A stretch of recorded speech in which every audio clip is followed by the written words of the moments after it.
About 4 questions we're going to solve from this tutorial sheet. Okay.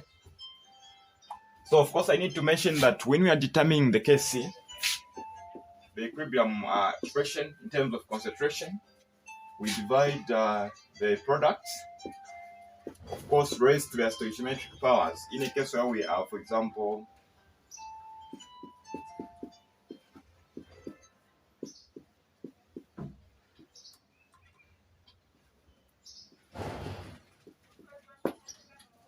in this case, we would have our C and our D. Of course, raised to the powers. Like it's 2, put the 2. If it's 4, you put the 4 there. Divided by the reactants. And you need to make sure that every time you are dealing with such, what should appear in the K expression is only what? Gases. And what? And aqua solutions. What doesn't appear? What doesn't appear part of the K expression is solids and liquids. They are not part of the K expression. So this explains why when you're talking about ion product expression, the KSP, so the built expression, it happens that every time we start with a solid to give us what? Certain. Okay. So for example, it will always start with a solid. So we are going to have aqueous states. So this explains why we don't have a fraction for the KSP. We only consider gases and aqueous states. Okay, so apart from K being the expression that we use as a constant, we can also use what we call Kp. In terms of Kp, we consider the pressure of the products and the reactants, and everything else remains the same. Okay. So in this case, it can be, for example, pressure of C multiplied by pressure of T divided by pressure of A, pressure of B. Of course, they should also be raised to the stoichiometric what? Powers. When you're done. Okay, this is what you call Kp. Apart from doing this thing, you can also convert directly from Kc to Kp, where you know what the relationship that lies between Kp and Kc is multiplied by RT raised to the power change in n, where change in n is the change in number of moles. For example, if you have 4A plus B equal to 3C plus D. Alright, what can be the change in moles? Change in moles will be, look at the things, the gases. Okay, so look at the products. 3 plus 1, 4. 4 plus 1, 5. So in this case, it will be negative 1. That's what we look at when we say the change in n, or the change in number of moles. Okay. I believe we are okay. So meaning that when you are given Kc there, that is a constant, that is the temperature in Kelvin, that is the change in number of moles. Okay. You are able to find what? You are able to find Kp. Or in the case where they've given you the value of Kp, they've given, of course, this one is going to always be given as a constant. The temperature in Kelvin, the change number of moles which you determine from the given equation. You are able to find what? Kp. Okay. So it's that simple. Okay. So I've already talked about Kc and Kp. I've already talked about homogeneous equilibrium and heterogeneous. Homogeneous involves all the reactants and products exist in the same phase. Right. If it means they are all gaseous, it should be so. That is homogeneous. Reactants and products exist in the same phase. For hetero, of course, we know hetero means different. Heterogeneous, so it will be different what? Phases. Solids, liquids, what and what. Okay, so I hope we understand that. These are some of the basics that are very important as we talk about chemical equilibrium. So the other important concept that you need to understand is the issue of being able to determine the concentrations at equilibrium. Okay. Right? Okay. So when you're determining the cases, of course, you need to understand that what you're going to use as your concentrations, we use the concentrations at what? At equilibrium, and not at the initial point. All right. So now you need to develop a skill of being able to determine the solutions, or being able to determine the concentrations at equilibrium using the ice table. Yes.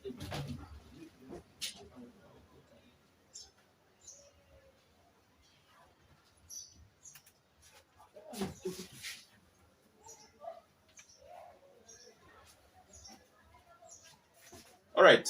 Can we now try to solve specific questions? Let's pick questions. Fast. The class needs to end by 9 because we have another class starting. You can pick a question, guys. I don't think so if there are any challenges with the third question there. Even question 4, I don't think so.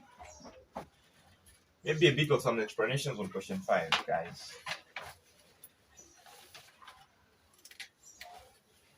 Okay, so I've given you explanations on all these questions. I've sent the solutions to the group. So now I want you to help me where you need explanations. Now. We have questions. If at all there are no questions that you want me to solve from this tutorial sheet, I can go ahead and look for the question that somebody sending to WhatsApp group.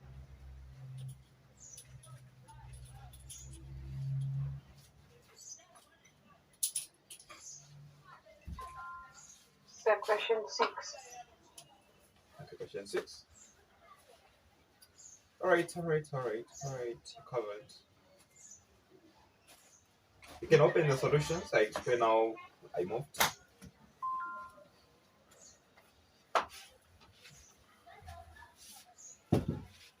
Okay, before we even go to question 6, I need to make an explanation on question 5, which is also indicated in the solutions.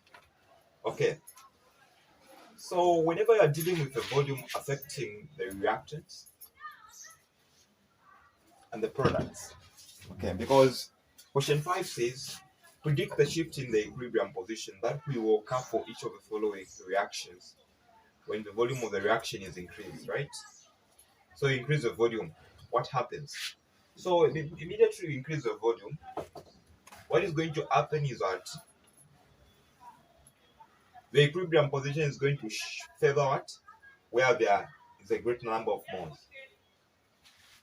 Okay, an increase in volume will favor more moles, meaning that if, for example, you have just writing, I'm not taking into consideration what I'm writing, I'm just writing. Something like that. So in this case, how many moles do we have on the reactants? 3 moles. 4, yeah.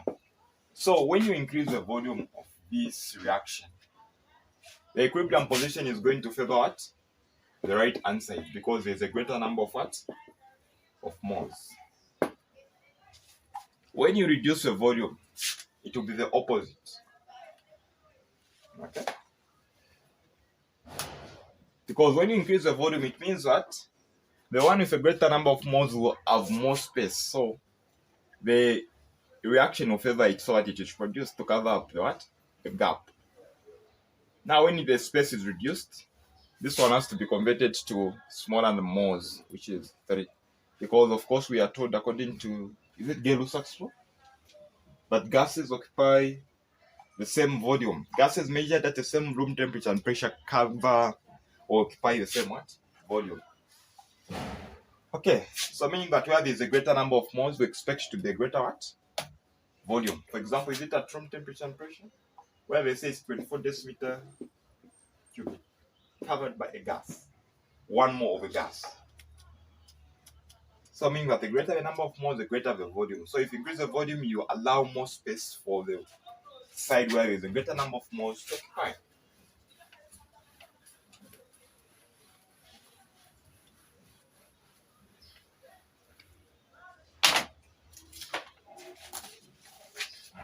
So I'm told I answer question 6.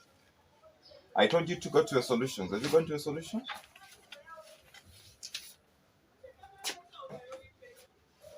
Okay, so I'll quickly explain from the board.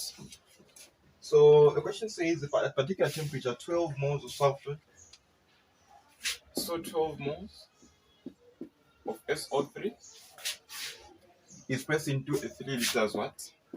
Container and dissolves by the reaction. Okay, so all these are in gaseous state. They can be part of the K expression.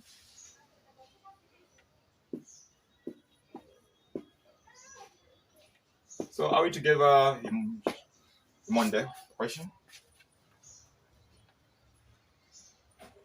Yes, sir. Okay. So I said you need to look at the ice table, right?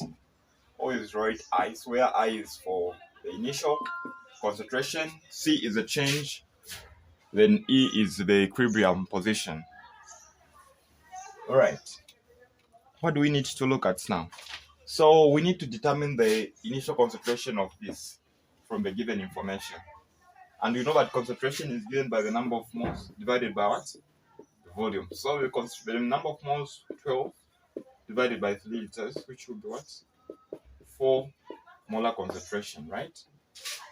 So the initial concentration of this will be 4 molar concentration. And initially, when you're starting a reaction, do you have any concentrations for the reactants?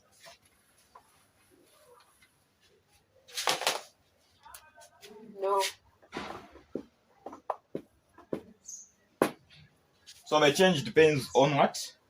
The stoichiometric coefficients. Alright. So, of course, we expect that the reactant is supposed to reduce as the reaction progresses. So it will be minus 2x because of the 2 there. Negative, it will reduce. If there was no 2, it would have just been minus x. Here it will be 2x. There it will be x. 2x, 1x. Questions?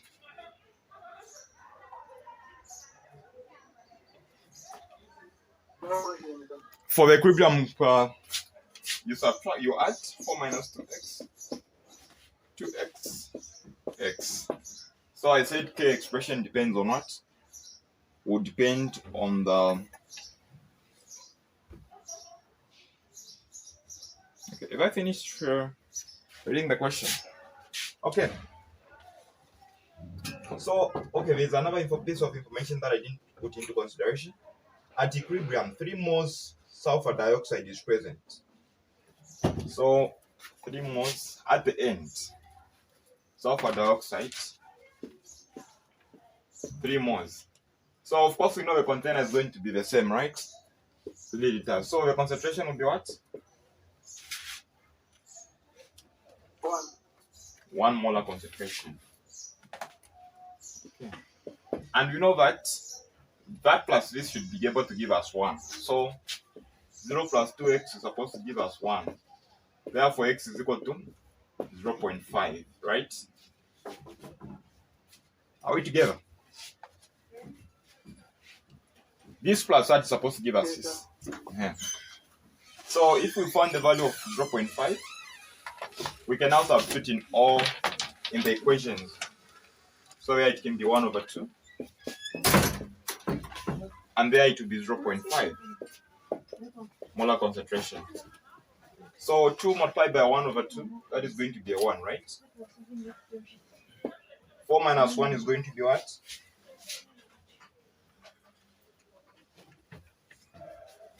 3 molar concentration. So these are the concentrations at equilibrium. And as you get to determine your Kc, you look at the products and the reactants, and of course raise them to the stoichiometric powers. So in this case, our products, which are all in gaseous state, are sulfur dioxide, raised to the power 2, oxygen raised to the power 1, over SO3 to the power 2. You put in the concentrations there, then you'll be able to get your Kc with minimum difficulties and challenges. Any other questions? Pardon?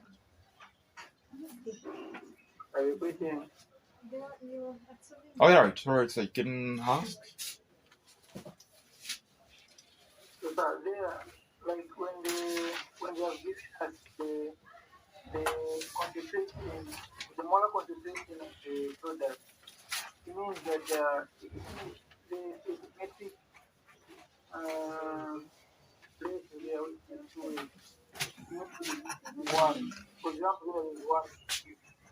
So this is equal to 2 equals 1. Then we divide both sides, then we get 0.5. Yes, sir. Yes.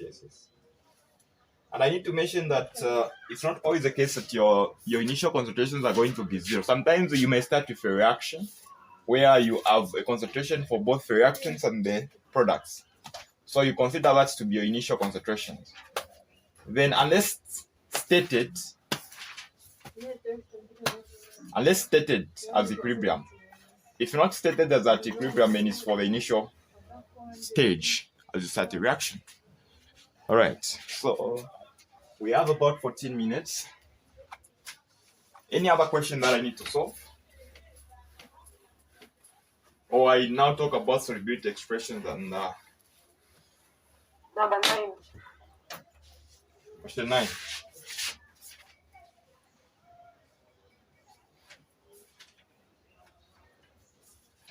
This question is guys good.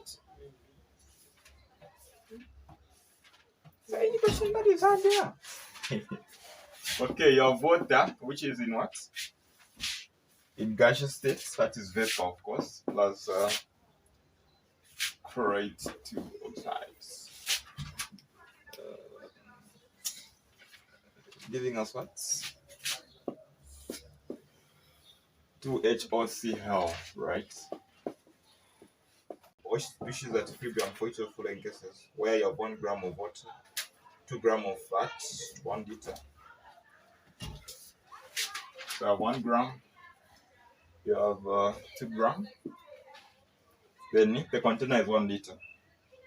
So guys, think outside the box. So in this case, of course, we want to determine the concentration. We use what? The number of moles, right? You've been given the mass now. Of course, you can determine the molar mass. For example, for water is 18. So therefore, the number of moles will be what? 1/18. Here it will be, that is 3570 plus 16, that is somewhere 86. Now it's 2/86. You determine the number of moles. So what are we getting after dividing?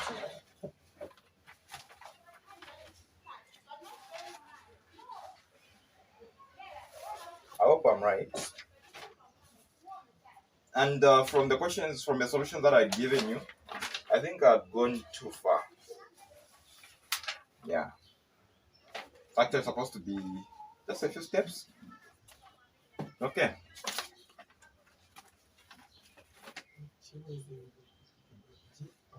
Should I go ahead?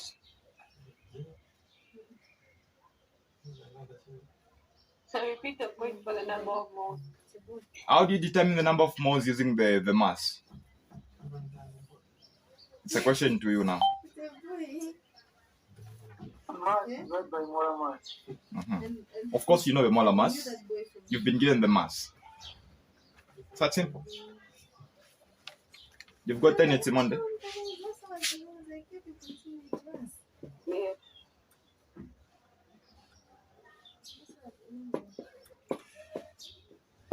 So now you divide by what? The volume for you to get what? To get the concentration, which will be, the molar concentration will be 0.06 molar concentration, 0.02 molar concentration, because the volume is a liter, so it did like standard.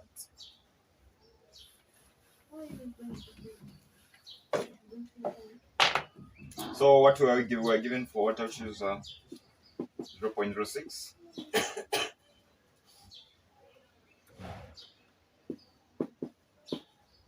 Okay.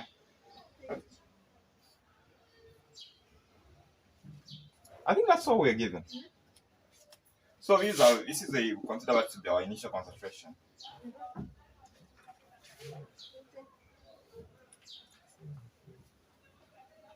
Okay, we have 9 minutes. Calculate the concentrations. So we've been given initially that. Okay. So we said that for the products we don't have anything. We have the change, the equilibrium there. What is the change? You look at the coefficients. 1, 1, 2. So we said the reactants reduce. So minus x. If it was a 2 there, I would have said minus 2x. Here it would be plus 2x because of the products. And don't forget that we only consider gaseous and aqueous state, which in this case they are all gaseous. So it's an homogeneous kind of an equilibrium. So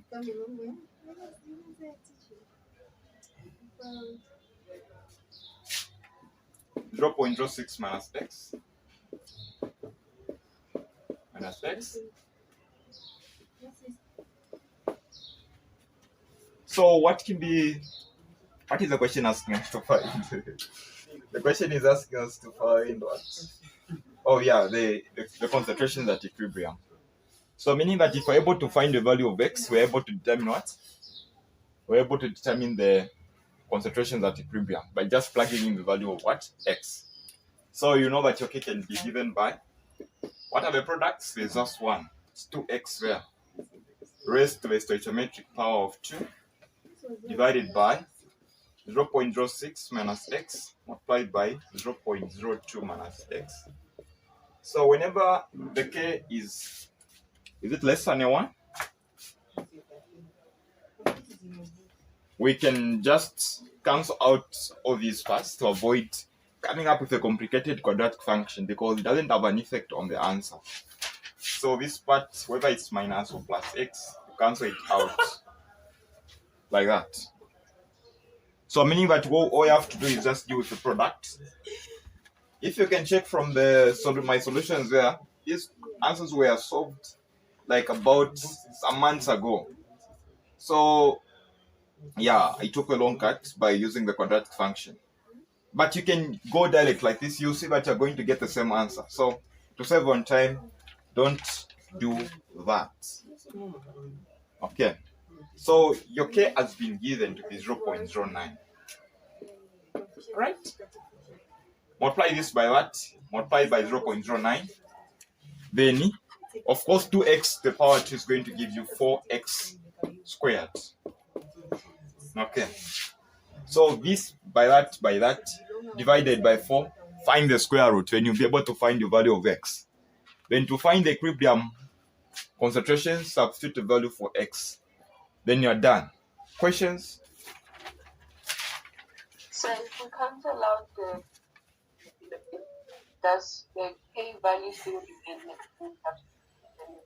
Yes. Still remains the same.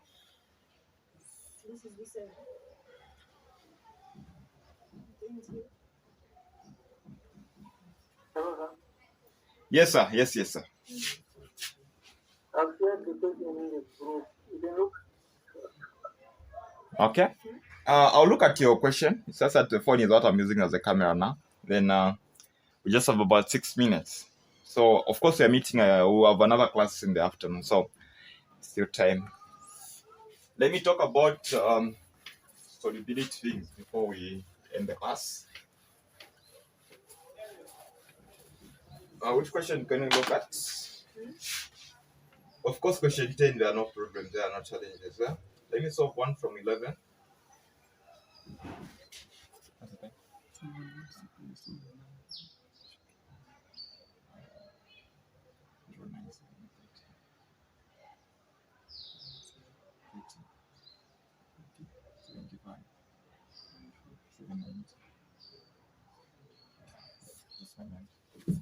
Okay. So I'll answer one from question 11, then also one from question 12, so that you have an idea. So this one is asking us to determine the KSP. Which one should I answer? Pick one from the parts that I've shared. 11, 1, 2, and third one. Number 2.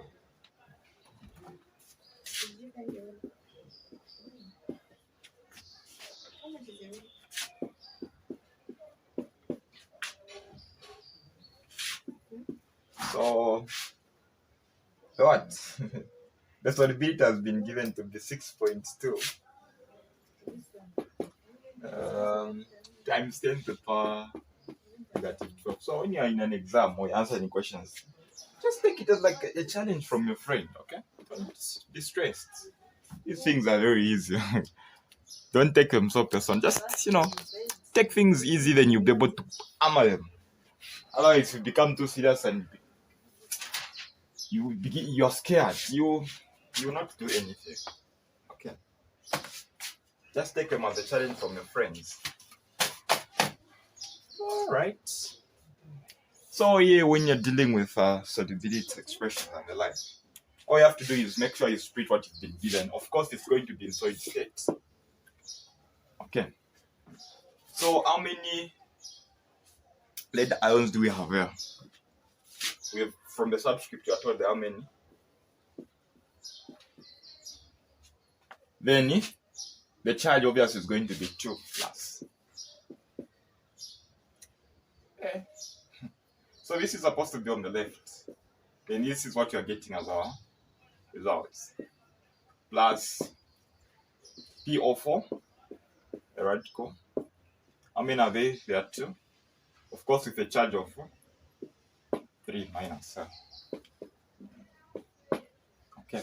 So in this case, the KSP expression can be given by what?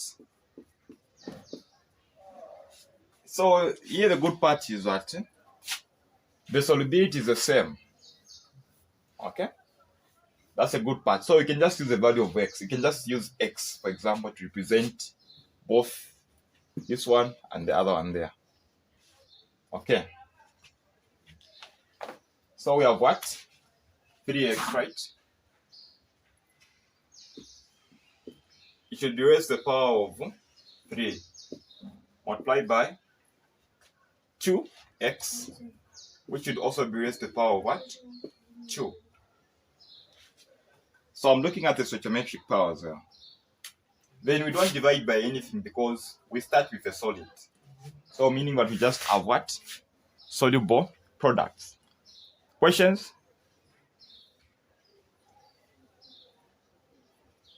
This was question what? Question 11. Where x, of course, is the value of what? Solubility.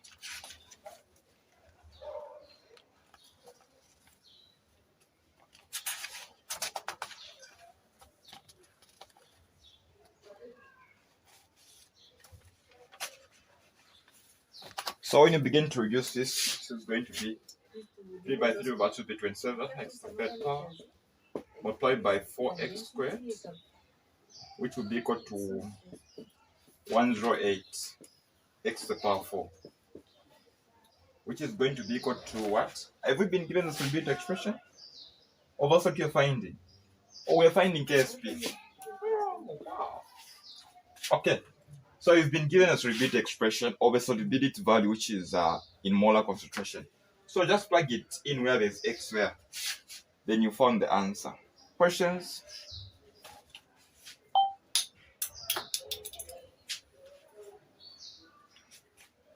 So I need to mention What does KSP stand for? KSP. The solubility what? Product. Solubility product expression. Solubility product, yeah. It's a constant for yeah. Solubility product expression. Yes. And I need to mention that in some cases they may give you a value for KSP and ask you to find what? The solubility. So solubility, you just find the value of x. It's that simple. Alright, guys. And I need to give guidance in a question that seems to be a bit unique, which should be question 12. Question 12, of course, for question 12, we can use the ice table because we have what? We have initial concentrations. So for part 1, of course, we are working with the same equation, which is silver sulfate, Ag2, SO4, like that. Of course, I'm saying we always start with the solid.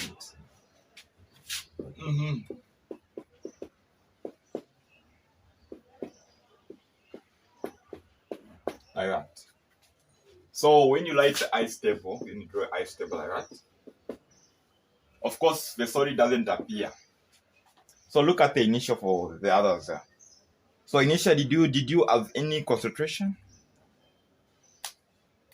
When they say in water, is there any initial concentration or any ion present there? There's nothing, right? The change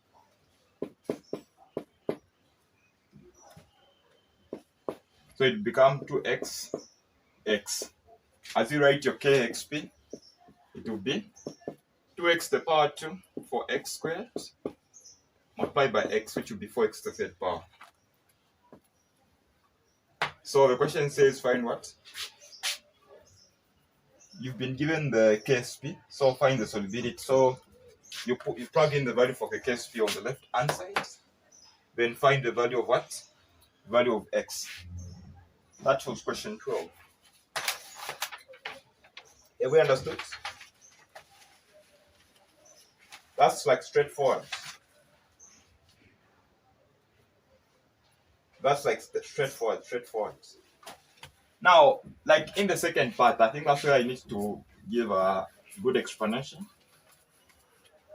When they say 0.1 molar concentration of silver nitrate, how is it affecting the solution, the answer here? So this is your solution in such a case. So meaning that what ion do we have present, which is part of what you're trying to determine? Is silver, right? Silver is present. Not so. So therefore we can conclude to say we have an initial concentration of silver to be 0.1. Sulfur, it's not part, so 0. The change, of course, it will be what? Plus 2x. Here it will be x. So here you have 0.10 plus 2x. Then you have x there. Okay. So your KSP will be the product of the two. Are there any questions? So what's the difference that is there? Where I've been given the ions like that, their initial concentrations. We end here for this morning. We'll continue in the afternoon. I'll provide the solution to your questions, huh? I'll check it out.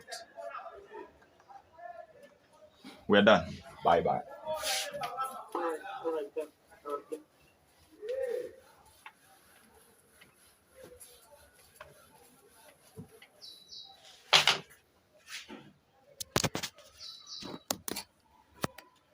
What time are we meeting in the afternoon? All right, I'll share.